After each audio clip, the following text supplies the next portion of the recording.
Obi has caused a major upset in the political equilibrium in Akwa Ibom and the South near Etok. During an interview with News Central Media, the ADC governorship candidate in Akwa Ibom, Ezekiel Etok, stated that the Labour Party presidential candidate Peter Obi has changed the political ideology of people in the South, particularly Akwa Ibom State, with his political ambition. He revealed that the presence of Peter Obi in the presidential race has caused a major upset in the political equilibrium in the South, adding that he has completely demystified the concept of my party to personal selection. According to him, two things happened to the PDP in Akwa Ibom. Unfortunately, the first the person, not the party's ideology. And at this point, I want to acknowledge Mr. Peter Obi, because that man has caused a major upset in the political equilibrium in the South, and particularly in Akwa Ibom State. We're extremely religious, and Peter Obi came and really demystified the concept of my party. It is now how they choose you. Okay, I believe what he's definitely trying to say is, looking at how, I guess, the mentality is you vote for a party.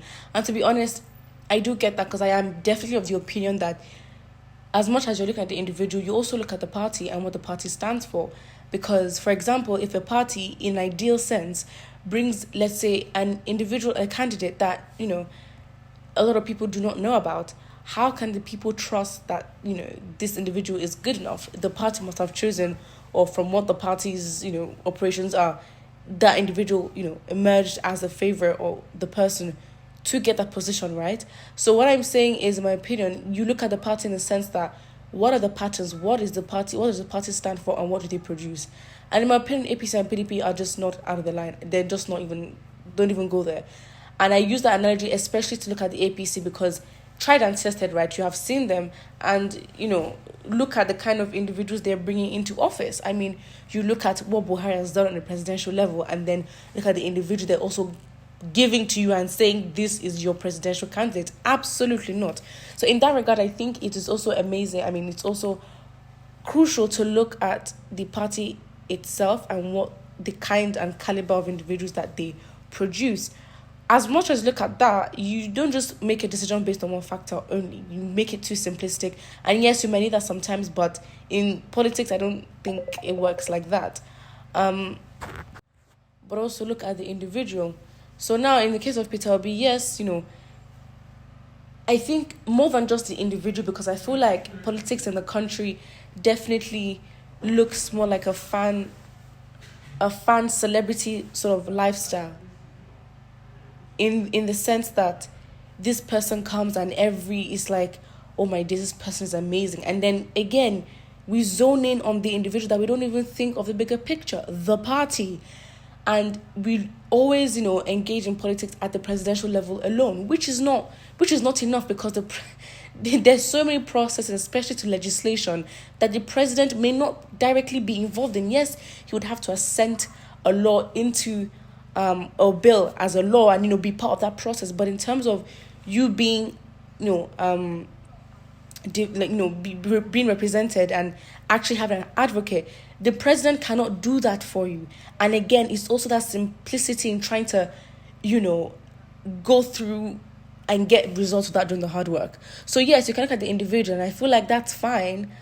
But I mean, it depends on how you also want to look at it, because someone like Peter Obi has shown that competency and actually proving yourself and being rewarded by merit is possible. But then in our system, you have people that have literally worshipped politicians. You've had sycophants, and these individuals have never proven to be the best in any single way. But then people have just looked at the individual. So more than just looking at the individual, it is also as important to look at what measures are you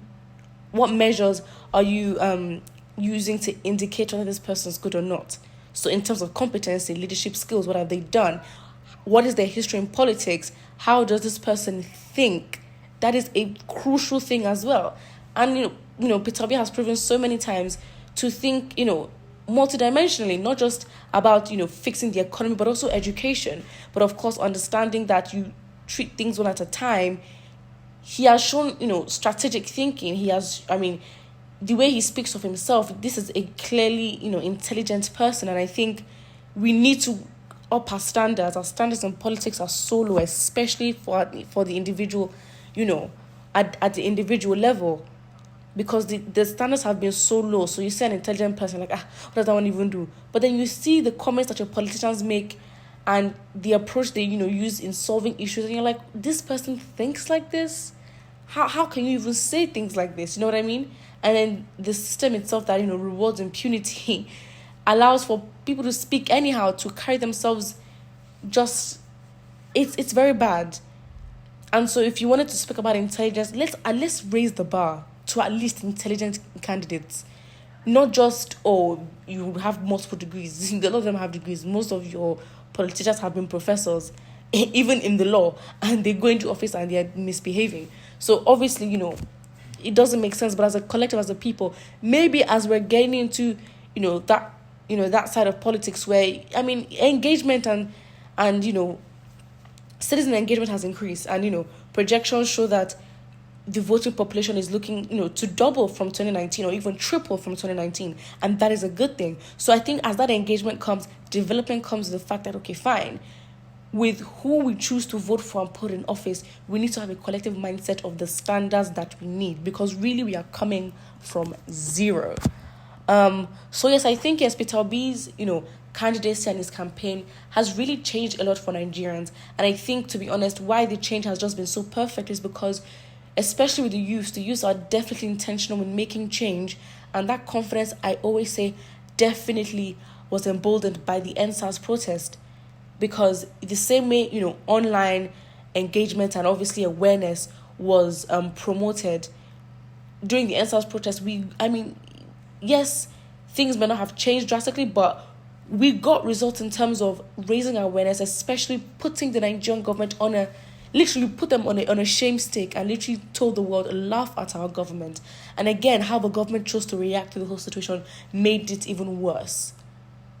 To the Lekki massacre, which then, again, it's like we put the government at the worldview to actually look at them, and hopefully they have shame to change. But I think for the youths and how Peter Obi's movement just created that perfect synergy, everyone was ready, each party was ready, they had their role to play, and they've done it. So yes, I think, this Etok definitely is right, in the sense that, listen, it's not about my party, but I think what he really tries, or what he means, is the standards in which we judge any presidential candidate or any candidate going into office is going to be different. Why? Because as citizens, we have suffered enough, and because we want to make that change, the way we think and the way we assess individuals that should be in office would be different. And I think that's what he means. So put what you think about it in the comment section below, and do not forget to like and subscribe.